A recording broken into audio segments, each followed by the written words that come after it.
Let's start with something most people don't admit, not even to themselves. You want love. You crave it. You think about it late at night when the room is quiet. You fantasize about someone finally seeing you, finally choosing you, finally staying. But when love actually shows up, when someone gets close enough to touch your heart, you flinch.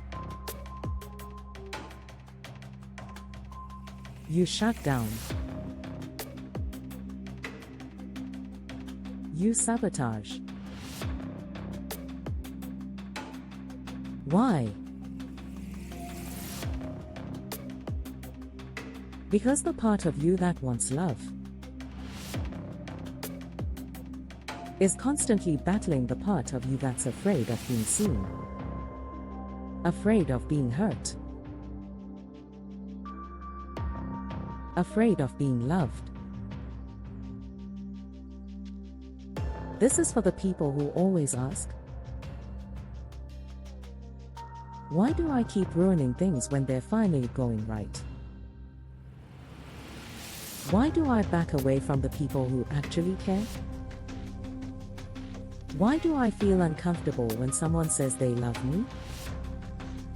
In this video, we're unpacking 5 things you do when you're afraid of being loved.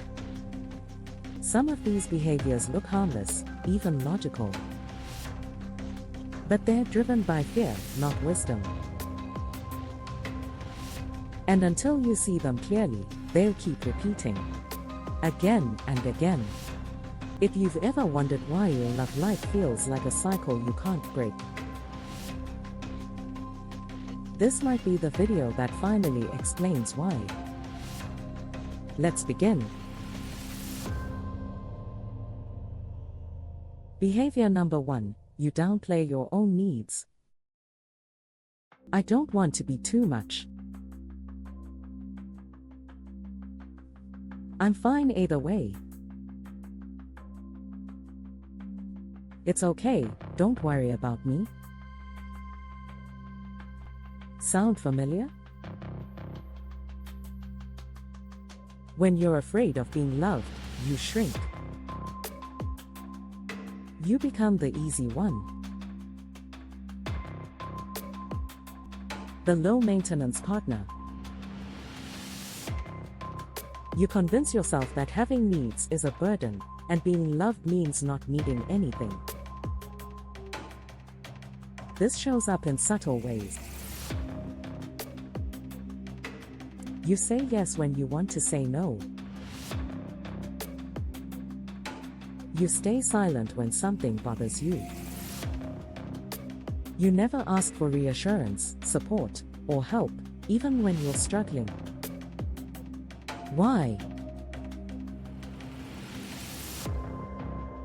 Because deep down, you believe that if you show too much of yourself, they'll leave. So you preempt the rejection by becoming less, more agreeable, less complicated. You make yourself lovable by disappearing emotionally. But here's the irony. Real love requires visibility.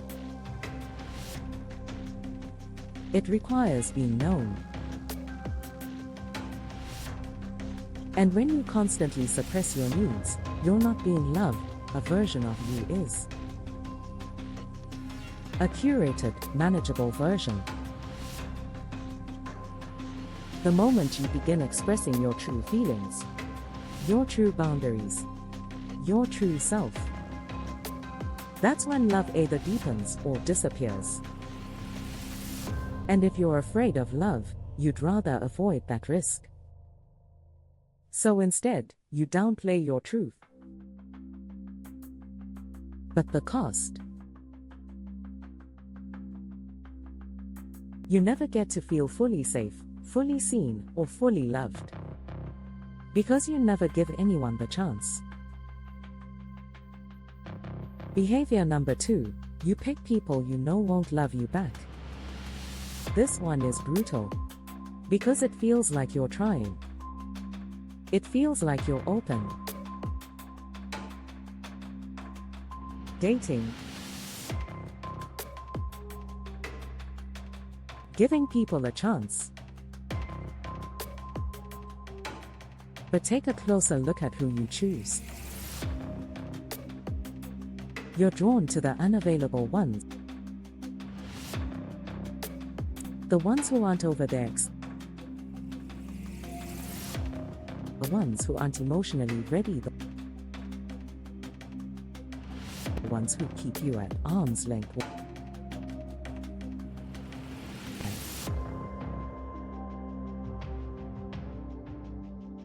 Because they're safe. They can't love you fully, which means you don't have to fully open up either. There's a twisted comfort in chasing someone who won't let you in. It gives you something to do, someone to focus on, while protecting you from the vulnerability of actually being loved back. Here's what this pattern often sounds like. I always fall for emotionally distant people. I don't know why I keep attracting unavailable partners. I'm just not into the nice ones. But here's what's really happening. You're unconsciously choosing people who confirm your belief that you're not lovable. That real love doesn't exist. That it's safer to hope than to receive. Because if someone truly showed up, ready, willing, open, you'd have no more excuses. You'd have to face the part of you that says, I don't know how to handle this. I'm scared to let this in. I don't know who I am without struggle. Avoiding love feels easier than facing that. Behavior number 3, you push people away when it gets too real. You start off great. You're fun, charming, open. You flirt. You connect. You let someone close, just enough to feel good. Then something shifts. They compliment you. You get distant. They ask how you feel. You joke or change the subject. They get serious. And you get scared. So you pull away. You ghost. You pick fights. You lose interest for no clear reason. You tell yourself they're not the one, or it just doesn't feel right anymore. But what's really happening is this. The closer they get, the more exposed you feel. And the more exposed you feel, the more your nervous system screams. Run. Because love isn't just about connection. It's about being seen in your flaws, your fears, your contradictions. And if you carry deep beliefs that say,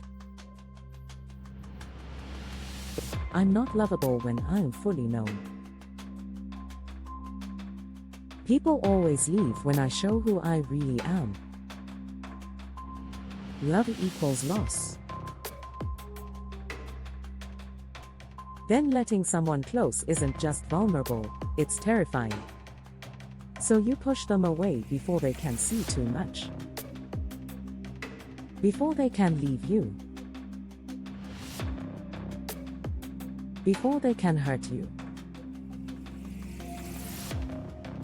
And sometimes, before they even get the chance to love you fully. You protect yourself from the very thing you crave. And then wonder why love feels so far away. Behavior number 4, you distrust good things and search for red flags. When you're afraid of being loved, even healthy love feels suspicious. You can't relax into it. You're constantly analyzing. What's their real motive? Are they going to change? This is too good, something must be wrong. So you dig. You test. You overthink. You magnify small things until they feel like deal breakers. And it's not because you're overly cautious. It's because you're scanning for signs that confirm what you already believe. That love isn't safe. That people can't be trusted. That you'll eventually get hurt. When someone shows up with consistency, honesty, and affection, you don't celebrate it. You doubt it. You think they must want something. This won't last. What's the catch? This is emotional hypervigilance. It often stems from past betrayals, when love turned into pain unexpectedly. Now, your mind stays on high alert, trying to protect you. But the cost? You sabotage the very safety you long for. Real love won't feel perfect. But if you keep rejecting good things because they're unfamiliar, you'll keep living in the illusion that love always ends in disappointment. Behavior number 5, you don't believe you deserve love. This one is the core. The root beneath every other pattern. When you don't believe you're lovable, you don't let love in. Not fully. Not freely. Not sustainably. And here's the kicker. Most people who feel this way don't even know it. They function. They date. They look confident on the outside. But beneath it all is a quiet voice that says, if they knew the real me, they'd leave. I'm too much. Or not enough.